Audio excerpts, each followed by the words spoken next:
Welcome to the YAHOWAH blog. I am your host, Craig Winn. We're going to resume with part 7 of our series, In the Garden. This is a time capsule of what happened 6,000 years ago in the Gan Eden, which is the garden enclosure of great joy. Yahweh begins his account in terms of his relationship with us after documenting the events of the creative epoch by sharing how he created a garden and placed Adam inside of it, and shared with us again how Adam was like all other animals, with one notable addition, that Adam was given an asalma, which is a conscience in addition to consciousness. And we listened to all that Yahweh had to say about Adam and their relationship and what they did. And then ultimately the point of departure between Adam and Chawah on one side and Yahweh on the other, that caused the expulsion from the garden because free will was so necessary in this process. And the reason this whole story is so important for us is that what occurred 6,000 years ago is what is going to reoccur just 8 years and 6 months from now. We are being invited back into the garden. And Yahweh, after man has made a complete mess of this planet, and it's going to get exceedingly worse before Yahweh makes it better, he is going to terraform planet Earth and restore the conditions throughout the globe to those experienced in Eden, so that we can camp out together for 1,000 years prior to us actually participating with him in the creation of a new universe. So this is the story of our beginning and of the conclusion, the final chapter of our time on earth. And so it's just a marvelous bookend to frame all of the human experience with our Creator, Yahweh. So now in part of the 7th episode of In the Garden, I'd like to resume where we concluded our last program. The text reads, Adam, summoned and met with, greeting by name all of the animals and the birds of the sky and every conscious life form of the expansive environment. But there was not found for Adam a helper or supporter similar to and right for him. If you'll recall, in our previous program and In the Garden, we talked about how important it was that Yahweh identified that man should not be alone. And so Yahweh decided that it was time that he made an adjustment to the nature of the garden, make it more conducive to Adam, and particularly the way that he had designed Adam as a social animal. And in this regard, he had decided that he would introduce Adam to all of the animals that he had created that were outside of the garden, just to see if there was camaraderie with any of them, or with any of them, this kind of relationship that creates synergy, where they were better together than either of them were alone. And so in this case, we find that Adam would summon and greet. And this is from the verb kara. It means to invite, to summon, to welcome, to meet, to read, to recite, to proclaim, and to call out. By name, it says Shem. Shem is such an important word in Hebrew, just as kara is one of the 5 most important verbs in Hebrew, because it's also the basis of the 7 annual Mikra. which is kara plus the Hebrew interrogatory mai, which means ponder the implications of being summoned and invited, of reading and reciting, even ponder the implications of being welcomed to meet our Creator. And one of the more important nouns in Hebrew is Shem. It is used in Rabbinic Judaism to replace Yahweh's name. They will call Yahweh the name as opposed to actually saying his name. He never told anybody that he wanted to be remembered as the name, Hashem. He told everyone who would listen through Moshe that the only way he wanted to be remembered for all time and every generation was as Yahweh. And he even told us how to pronounce his name through the verbal root of his name, which is Haya, meaning to exist. And it says of all of the animals, La Kol Ha Bahima. And animals in the sense of Bahima are any creature with a nefesh, a soul. It's our nefesh soul that makes it possible for animals to be different than plants, and that an animal can observe its environment and then respond, where plants mostly just are existing within the environment.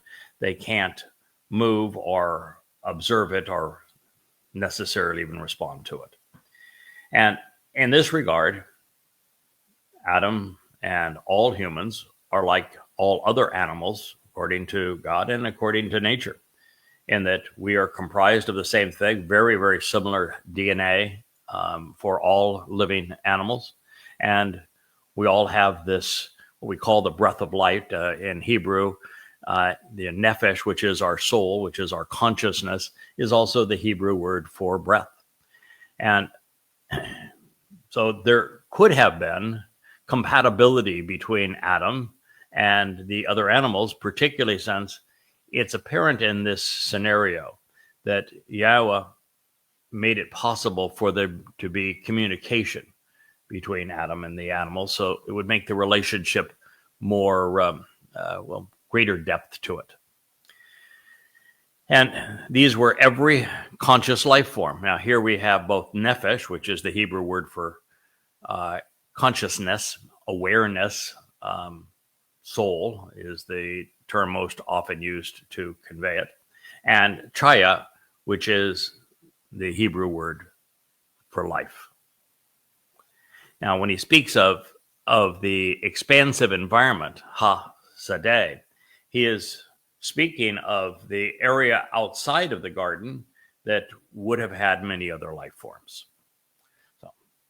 And then he says, but there was not found, lo matzah, there was not discovered, encountered, or attained for Adam, the man, a helper or supporter, an izir.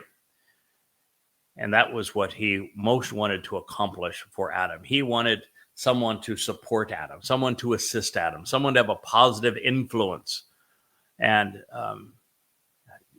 help Adam be more than he ever could have been independently. Similar to and right for him.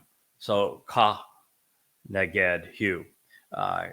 Ka makes associations between things, speaks of corresponding and things that might be considered similar. And neged would be a straightforward counterpart, something that is particularly receptive to him. Barishith, in the beginning, Genesis 2:20. So the point is well stated, and it was previously acknowledged. God created Adam for the covenant relationship. As a social creature by design, it was not good for him to be alone. It is likely that Yahweh's initial preference, let's call it plan A for just Adam, of an intensely personal and interactive relationship with man, perhaps was a bit overbearing.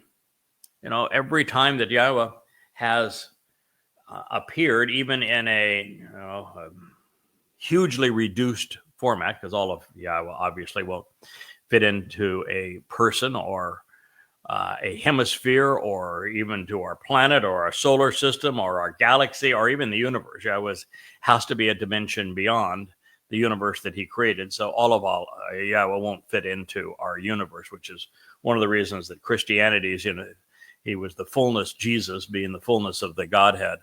It's just utter and complete nonsense. It makes God no bigger than a man, which is typically the nature of the religious gods.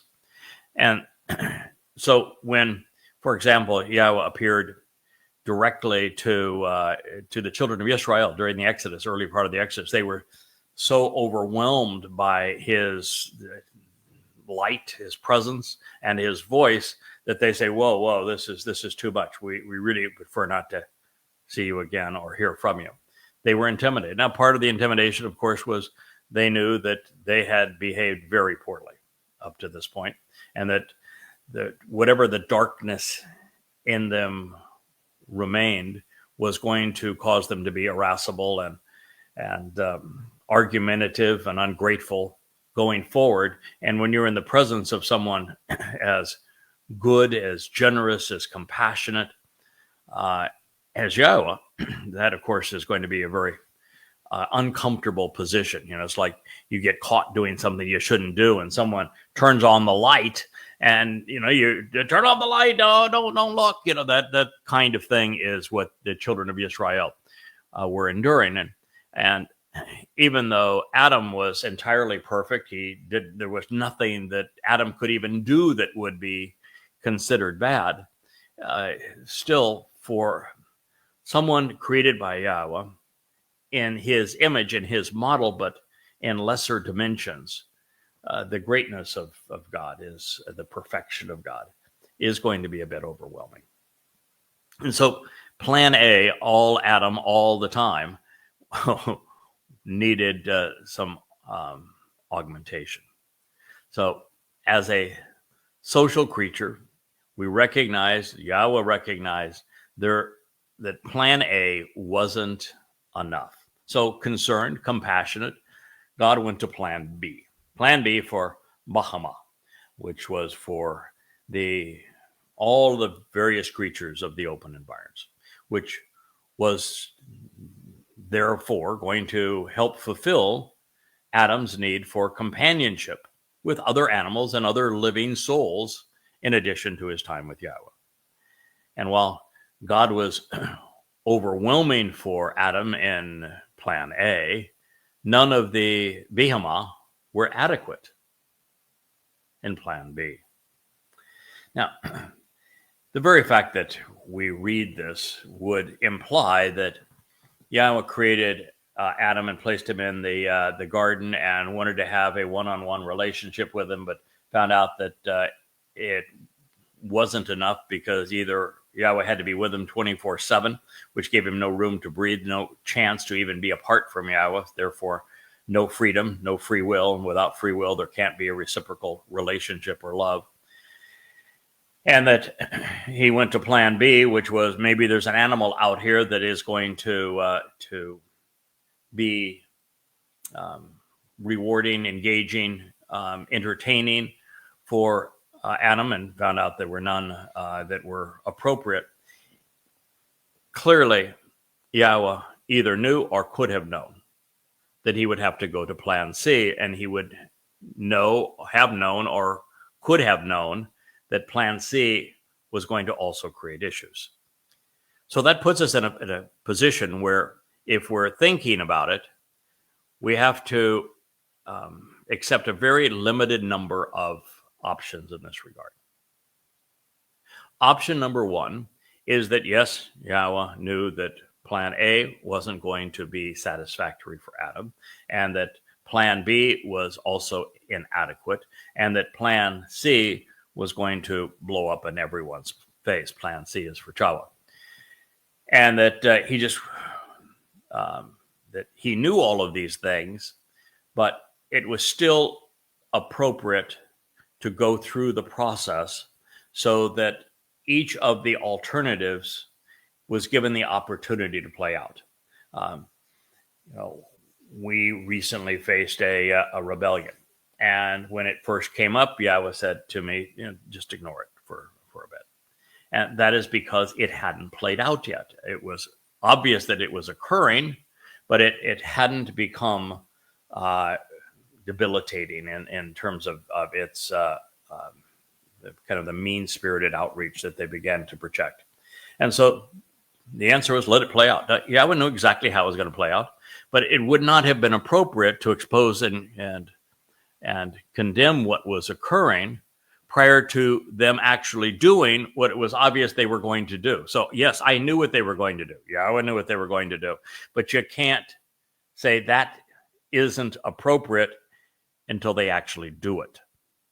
And very much the same here. So he tried plan A. He couldn't just go to plan B and plan C and start with plan C, since he knew that plan A and plan B were going to be inadequate without having it actually play out.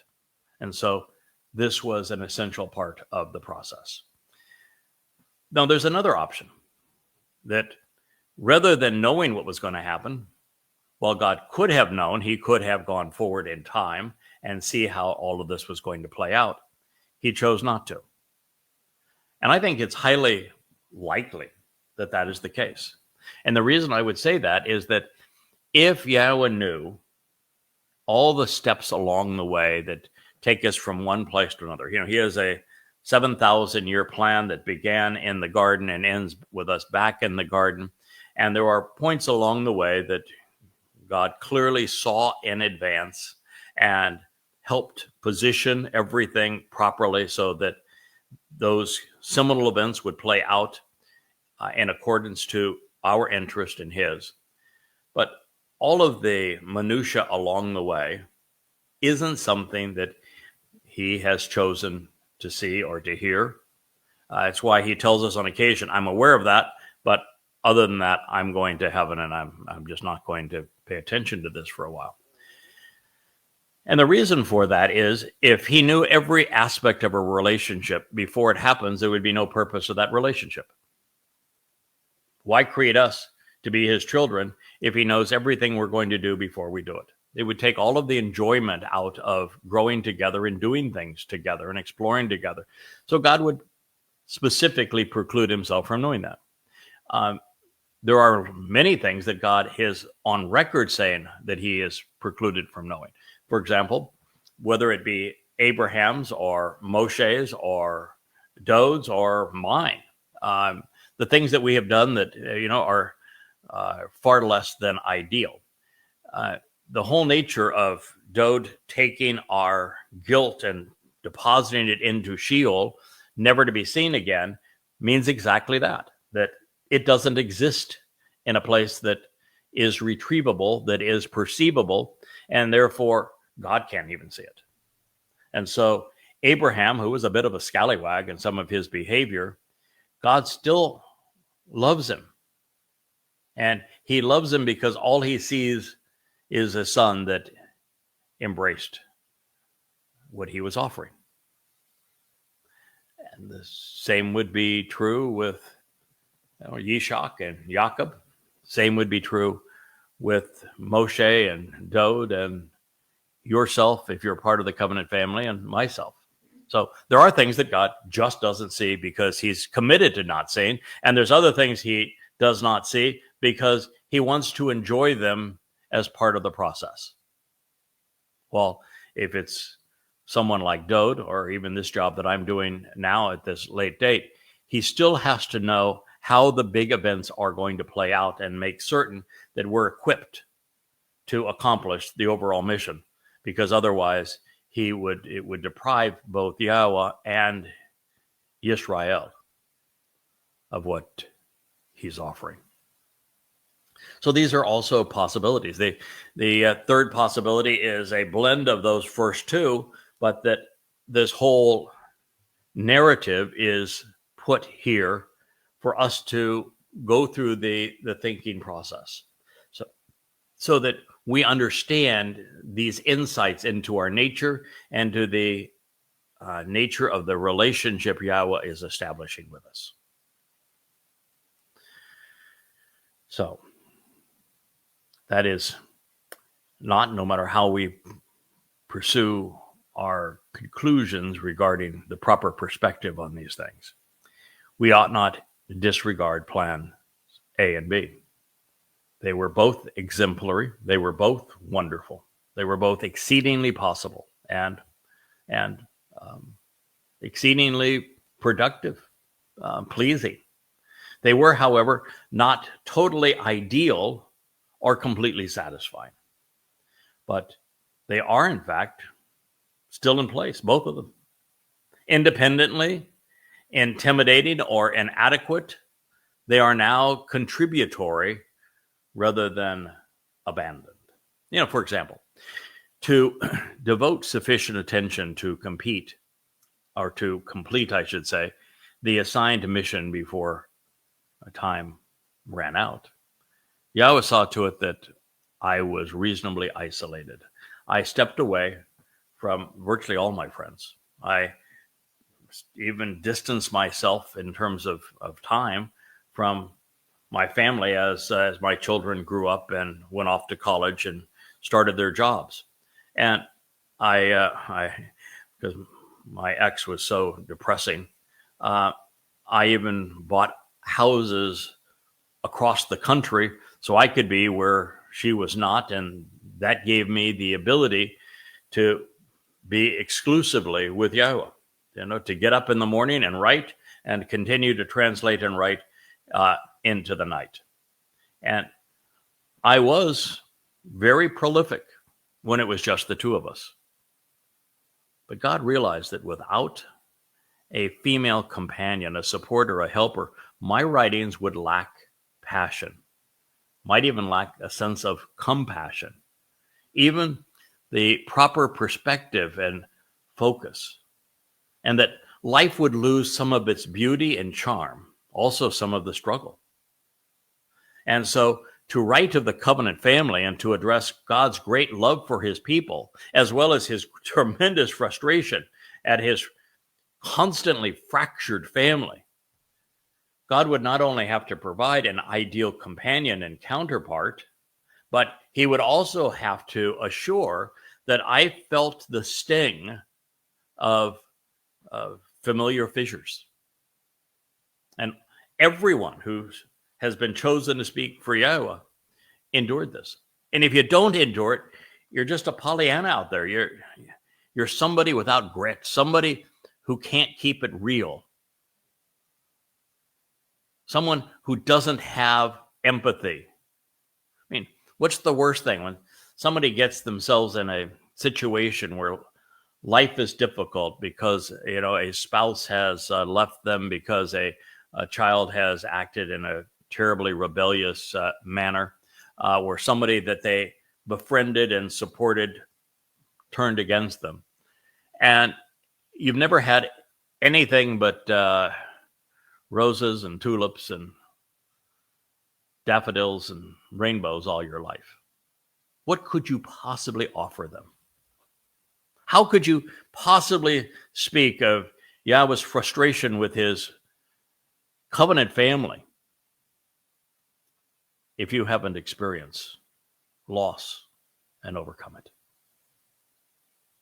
And so it was important to have separation, to feel the frustration when family members do things that are really hurtful and inappropriate, just as they have done to all of Yahweh's chosen implements and to Yahweh himself, while at the same time experiencing true love, as Yahweh has clearly experienced with his beloved Dode.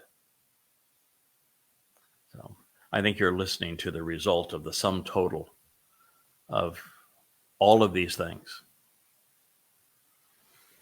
Now, since I'm Mr. Insight, I just love to plumb the possibilities. I mean, I don't think, in fact, I'm quite certain that there's no one who has read and translated the 3 or 4 passages that preceded this, who have gone into such depth to explain the possibilities and the insights and why these things are meaningful, as I'm doing here with you. And the reason I'm doing it is that each stone we turn over, each word that we examine as a jewel, each time we look at this from a slightly different perspective, the same text, but from a slightly different angle, there are additional insights that can be gleaned. And all of these insights have value. They help to provide a more vivid and accurate picture of who Yahweh is, what he's offering, and what he expects from us in return. So I don't think anyone has previously considered that the fact that when Yahweh grasped hold of this man and he placed him in the garden, and since now Yahweh was introducing him to every significant ambulatory animal and bird that he had created, Adam was not only introduced to life forms outside of the garden, one of those life forms would have been human, albeit without a nasama. Animal man. If you want to know what animal man looks like, go and look in the streets and the campuses around this world where there is this huge immoral and ignorant and irrational upheaval where the victims of genocide are being blamed for genocide, where the victims of colonization, of oppression and subjugation are being accused of the very things that has been done to them. If you want to see animal man, look at those who fled out of Gaza and in pursuit of rape and plunder. If you want to see animal man, look at the parades that transpired in Gaza when fellow animal men were released from prison after they had raped and murdered little girls. Animal man still exists. And in this particular case, it's apparent that Yahweh introduced Adam, which was Nasalma man, with a conscience, to animal man without one. Adam was therefore introduced to another man and therefore to another woman. And it means that the men and women without a Nasama conscience, without direct and accurate knowledge of God, are diminished and are of no interest to someone who has experienced both.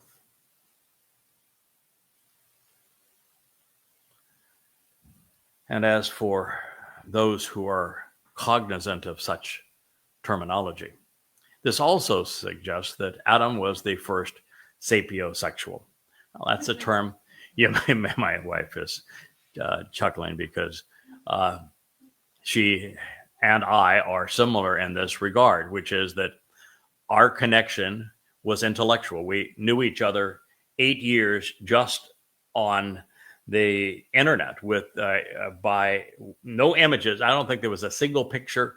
No, I know there was no picture of either of us, but I don't even think there was a single graphic image of so much as like she would talk about acacia wood and what it means, and the nature of an ant colony, and how they teach us lessons when Yahweh brings them up. I don't even think she even had an illustration of any of those things. It was strictly words. We communicated with words about the profound insights that can be derived from Yahweh's Torah and prophets.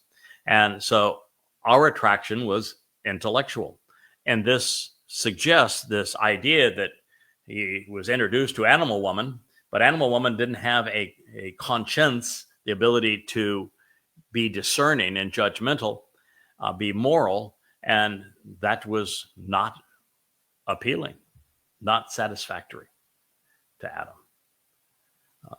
So in his case, his mind needed to be engaged before his heart. And that is an important lesson for all of us. That is the lesson that Israel did not learn as it related to doing this deal with the devil and releasing hundreds of Islamic jihadists and murderers for the release of innocent children. It will come back to haunt them in a manner where not only were the family members of those Muslims who had raped their children, who had raped their daughters, released and were now celebrating. Think about the heartache that you perpetrated needlessly, inappropriately on those families to release an innocent victim, that knowing that the people you released are going to kill far more than what you just saved. It was a case that was the opposite of this one, of the heart ruling the head rather than the head ruling the heart. So this is somewhat similar to how our relationship with Yahweh began. It is how we fell in love with his son. Words and ideas can be stimulating and alluring. We came to know and love Dode through the Mizmor that he had scribed about his relationship with Yahweh. Now, back in Eden, it is evident that God and man had a marvelous time together. They no doubt burst out laughing at the introduction of the platypus and the aardvark. And they may have chuckled at the curiosity of the raccoon, the cunning of the mongoose, the ornery attitude of the Tasmanian devil and wolverine. But no matter the loyalty of canines, the likability of sheep, the elegance of the giraffe, or the majesty of the lion, God would do one better for man. And so plan C was for Towrah. Yahweh conceived the ultimate masterpiece, intelligent woman. I think many of you know that on my Facebook site, after being told that by the builder of the hive that I had lost my family, I said, well, this is what losing looks like. And I posted a picture of my wife, Leah. So intelligent woman is indeed a magnificent thing. But before I read this text, I want you to also think about this possibility. It's plan A, plan B, and plan C, all taking place in a matter of sentences here in the garden. Plan E is Adam alone. Plan B is Adam with other life forms. And plan C is Adam with Towrah, intelligent woman. There are three epochs that separate the great events in our history with God. We were with God, just us together, for in the garden. It would then be 40 Yobel, 2,000 years, and then Yahweh would establish another very close and personal relationship with a single individual, and brought his wife, Sarah, into this relationship, and they conceived a son. So we went from a single individual to a single individual who became a single family. And it was exactly 40 Yobel, or 2,000 years to that point, and this is when the covenant was conceived.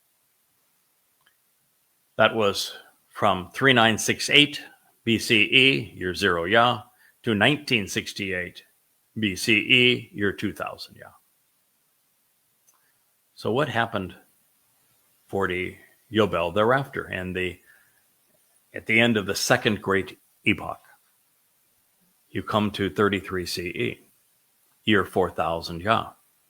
And Yahweh, through his beloved son, Dode, he enables the benefits of the covenant family so that the covenant family can be hundreds, if not thousands, could even have been millions of us if enough people listened. And even now, if enough of you begin to listen and understand these great epochs, understand what God is attempting to achieve and is offering you and expects in return, there can be millions. But he opened up the possibilities of the covenant relationship. He literally established it through Dode by fulfilling Pesach, Matzah, and Bakurim in year 4000 Yah, 33 CE, exactly 40 Yobel from the time that Abraham and Yishak ascended Mount Moriah, doing so again 2,000 years later on Mount Moriah.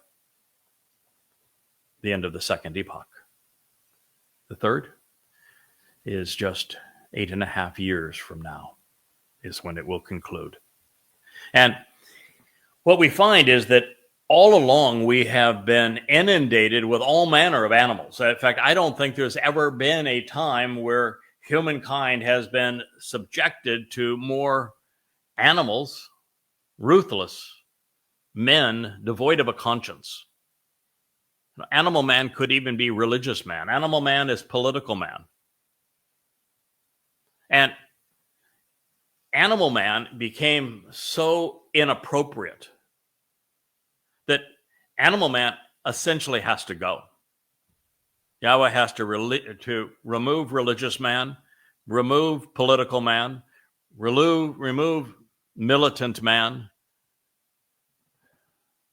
from the face of the earth for the planet to survive and for him to restore Eden back to the conditions that it was found. So 2,000 years, 40 Yobel from 33 CE is 2033.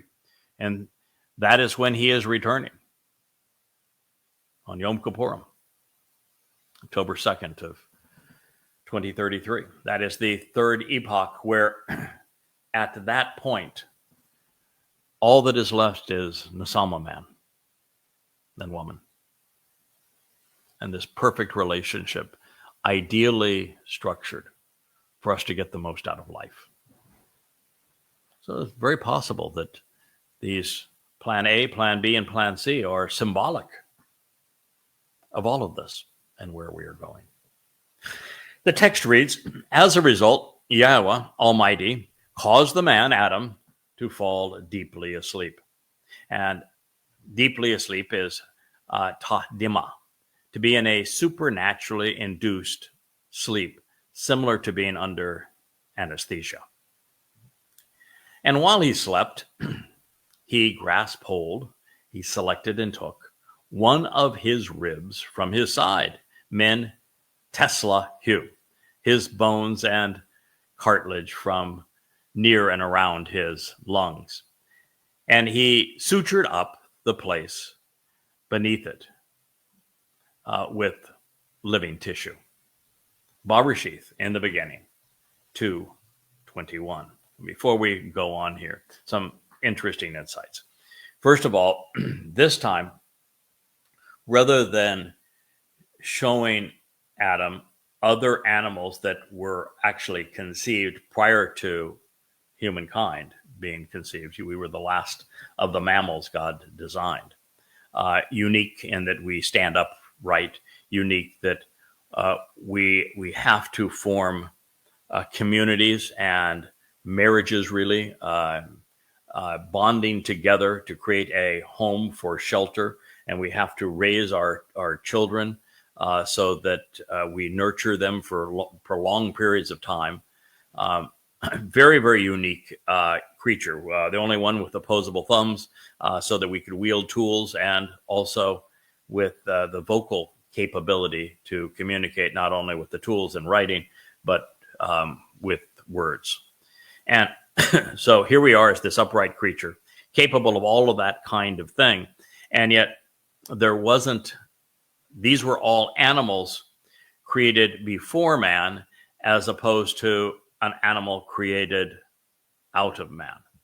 And so this approach was going to be that Chawa, this woman, was going to be his equal. She would literally be out of man, from his very substance.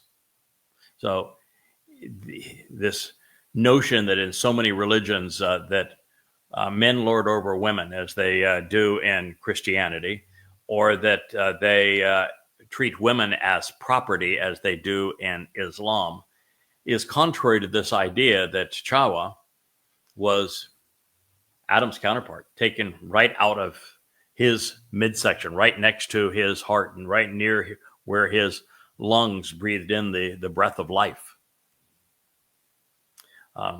Fascinating. And of course, the Hebrew word for rib or side is the name of the car company today. So I hope that Elon Musk has a copyright on it, because it's Tesla. And then he sutured up, placed beneath it living tissue. Then Yahweh Almighty constructed with the rib that which, to reveal the benefits of the relationship, he had taken from the man, Adam, conceiving a woman, female to be a partner, Isha. And he brought her to the man, Adam. Barishith, Genesis, in the beginning, 2:22. So this woman was not just made for man, she was made of man. And that means she came with a nasalma, a conscience. She was worth getting to know. She was worthy of being loved. Now, Yahweh could have selected an existing woman, Homo sapien, for Adam among the thousands scurrying about outside of the Garden of Eden, but he didn't do so, and I think for obvious reasons. Without a Nasama conscience, she would have been vastly inferior to the man conceived in God's image, just like all other animals. They would have had nothing to talk about or anything meaningful to build or achieve together. As an outsider, she would have been inappropriate, destroying Eden's purpose, because she would have brought in all of the experiences of pain and suffering, death, dying, all of these things. Might even brought in mosquitoes, which could not have been in paradise. No paradise I'm going to is going to have a dadgun mosquito. And, that's another insight worth considering, because the implications truly are profound and prolific. What is paradise? Similarly, the set-apart spirit is a part of God. It literally integrated into Yahweh's nature. The set-apart spirit is Yahweh. And she can be set apart from him to achieve the purpose of association or support, or to inspire us, to help us be more than we would otherwise be on behalf of the covenant family. But she literally is part of Yahweh. Now, where that particular metaphor falls apart is that Yahweh took this rib out of Adam, and then he created a separate consciousness. The set-apart spirit does not have a separate consciousness. She is simply Yahweh. Yahweh's spirit, set-apart spirit, is spirit. It's the spirit of Yahweh. Now, at her best, and from her inception, Yahweh was conceived as part of Adam. And also, in a more plebeian sense, the rib was selected because it surrounded the heart, which is, in all ancient cultures and languages, was the seat of judgment. It's the liver that in ancient cultures was the seat of emotions. And it also surrounded the lungs, which were synonymous with the breath of life, which in Hebrew is a nefesh, soul. Adam clearly understood the intent, and he appreciated the gift, as should we. And so it was once again by accepting what occurred here 6,000 years ago that we witness our future while coming to know ourselves and Yahweh a little bit better. We also learn that God is offering it, and what he expects in return. When our eyes are open and our minds are discerning, we discover the basic framework of Yahweh's approach to us as foretold in this place and time. It's a pause here just for a moment and share with you that there is so much that is evident in this whole process of coming to know, processing that information, and then coming to understand. My wife and I were talking about Solomon this morning. Solomon asked Yahweh for wisdom, for chakma. And Yahweh said, because you asked for wisdom as opposed to long life and riches and, many sons and all that sort of thing, the mundane things, you ask for something that is really the key ingredient that we humans have, the capability that Nasalma man has, and you wanted to have it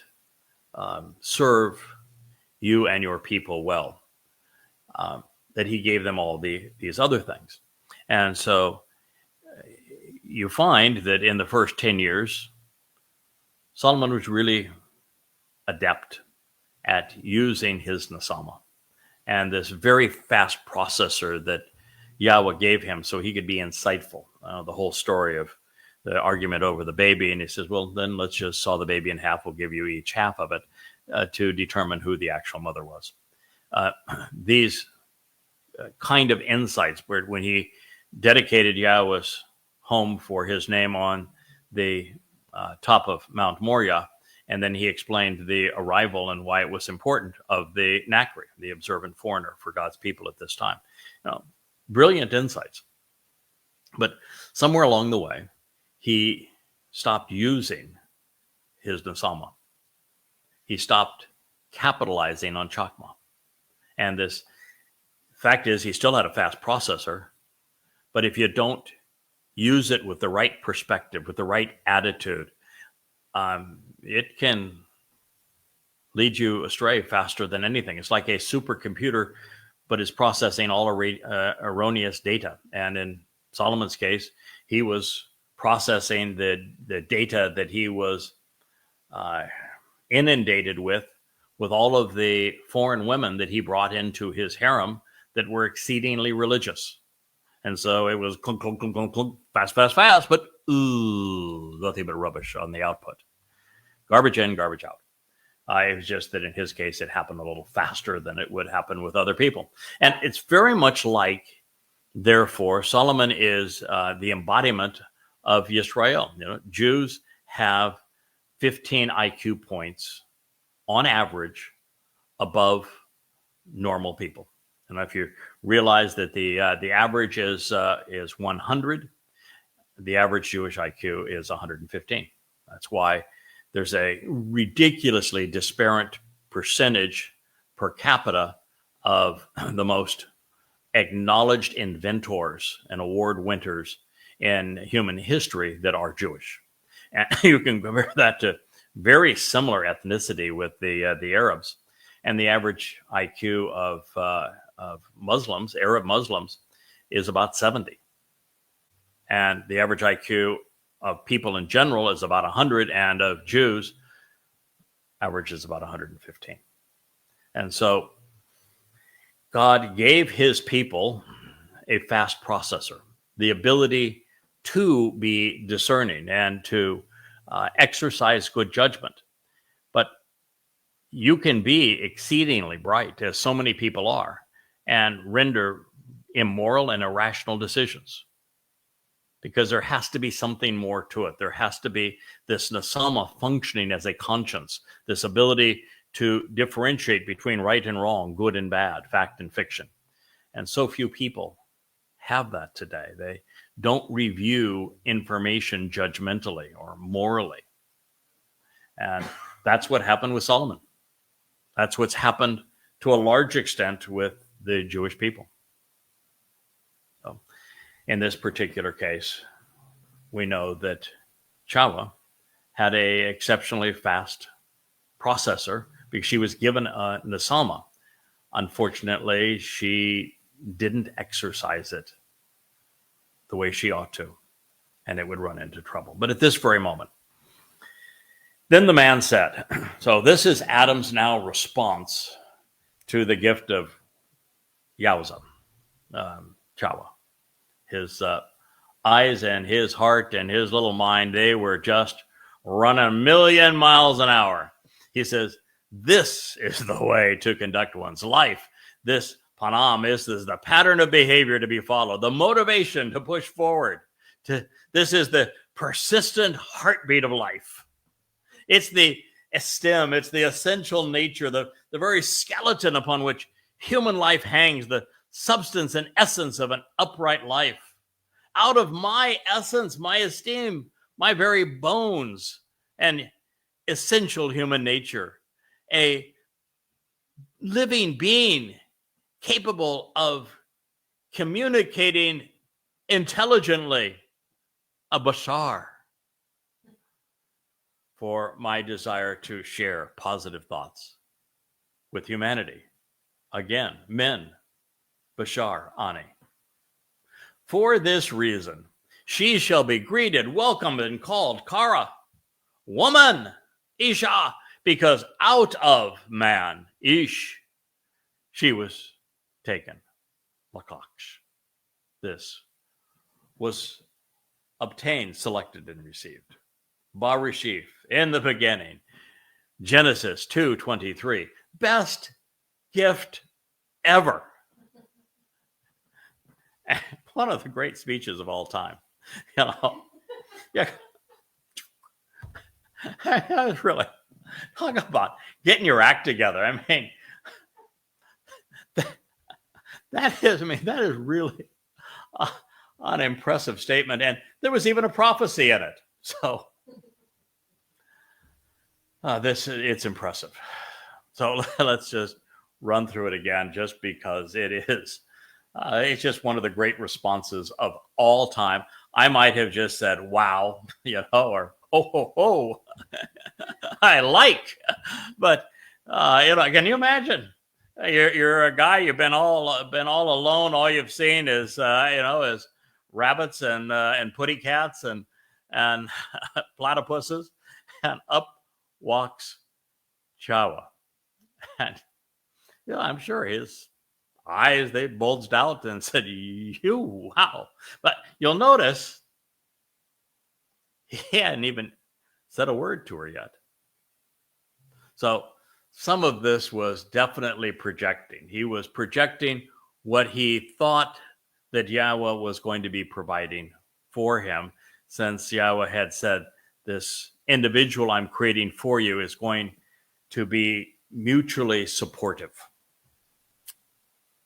So the man Adam said, this is the way to conduct one's life. Yep, we ought not be alone. Men and women should come together. We are better together. This is the pattern to be followed, the motivation to push forward. This is the persistent heartbeat of life. Great line. It's the essential nature, the stem, the skeleton upon which human life hangs, the very substance and essence of an upright life. Out of my essence, my esteem, my very essential human nature. Oh, and then the next word, Bashar.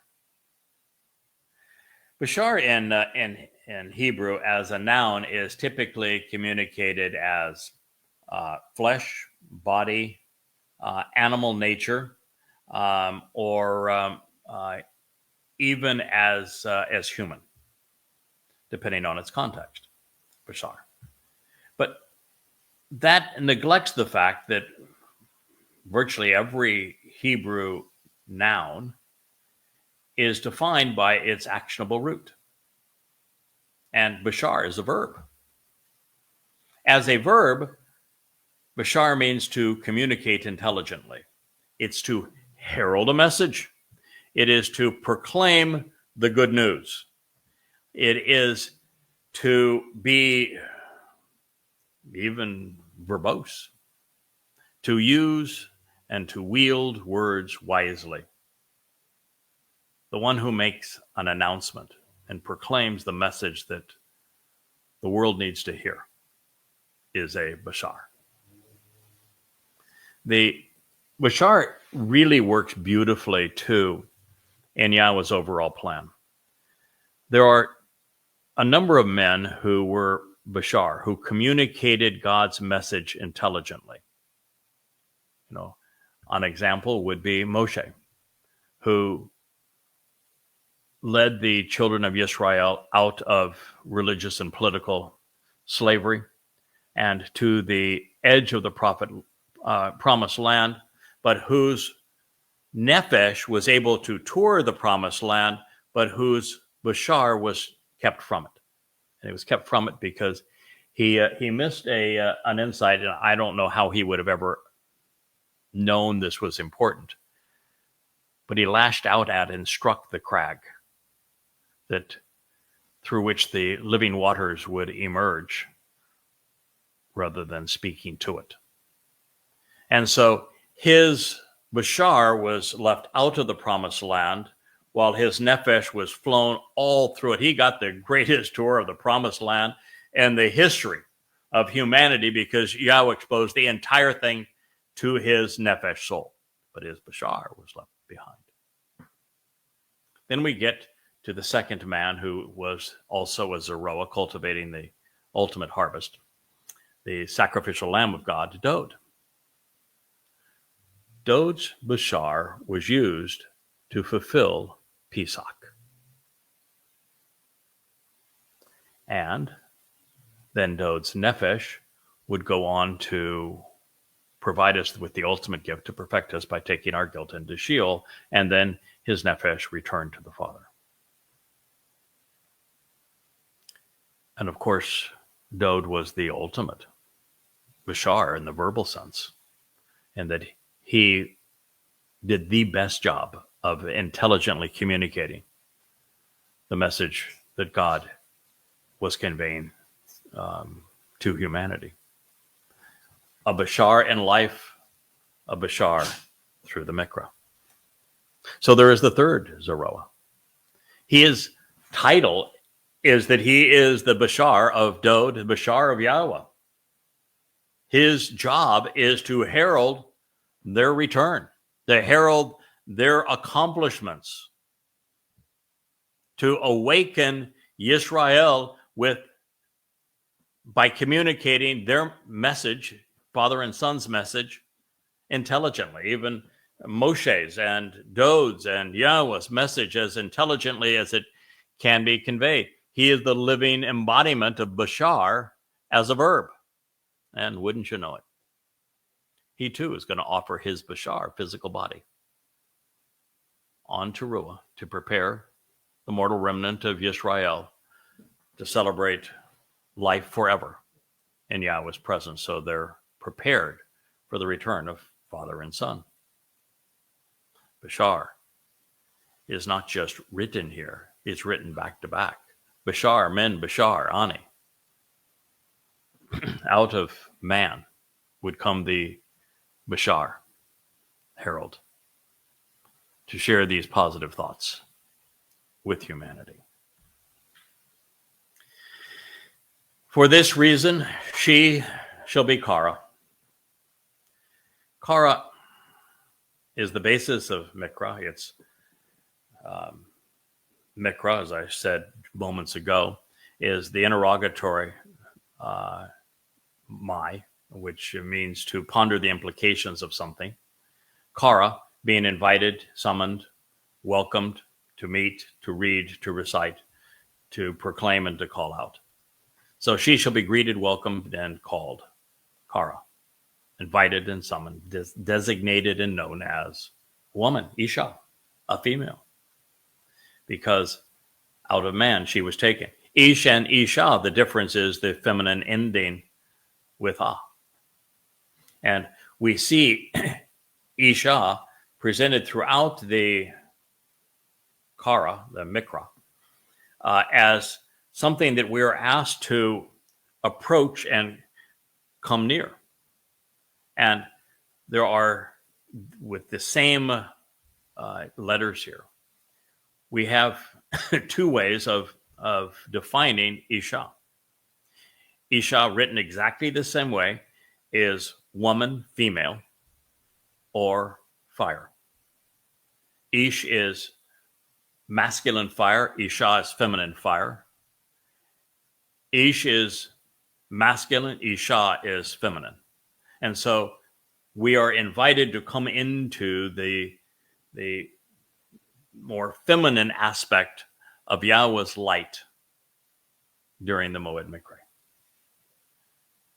Because out of man, Ish, she was grasped, obtained, received.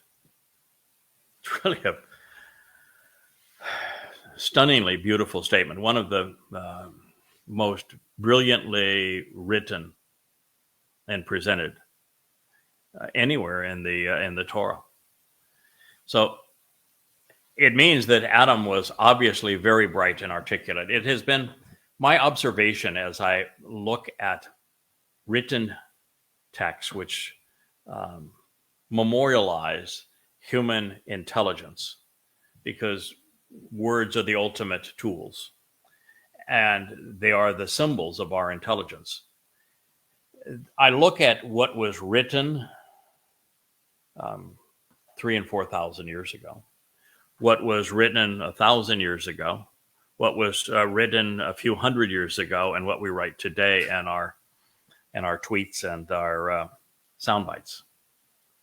And the difference is monumental. If you read a book that was written by a scholar in the 17th or 18th century and you read one that is written today, they're monumentally different.